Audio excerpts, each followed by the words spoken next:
Hər vaxtınız xeyir.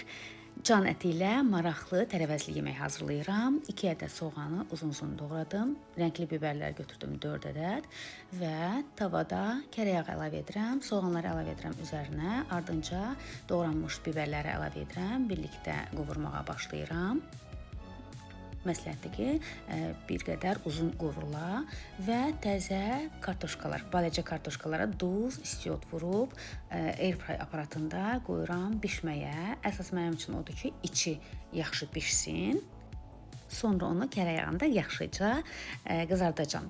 Deməli, can ətini axşamdan bastırma eləyə bilərsiniz. Mən elə edirəm. Duz, istiot, istədiyiniz göyərtilər, məsələn, kək otu, rozmarin əlavə edib bastırma eləyib axşamdan saxlayırıq. Sonra səhər bu cür isti qızğın tavada möhürləyirəm öncə. Birbaşa bu cür. Əgər birbaşa bu cür nuş etmək istəyirsinizsə, daha incə dilimləyin can ətini. Onda içi tam istədiyiniz kimi bişir. Ki tam bişmiş yemək istəyənlərə. Və sonra möhürlədikdən sonra yığıram boşqaba.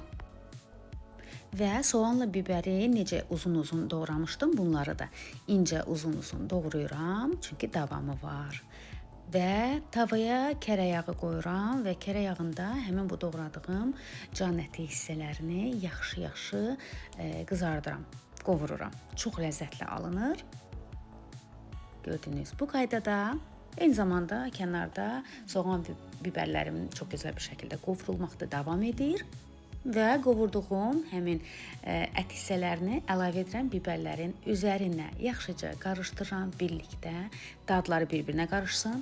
Duz, istiot, əgər axşamdan əti bastırma etməmişsinizsə, bu məqamda əlavə edə bilərsiniz. Və kartoşkaları artıq airfryerdə içi tam bişdi. Kərə yağında da onu bir qədər qovururam.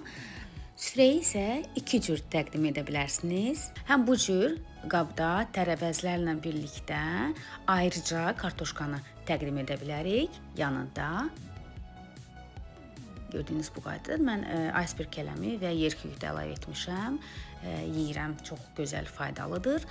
Və istəsəniz də kartoşkanı bir qədər qıraqda qızartdıqdan sonra əlavə edə bilərsiniz.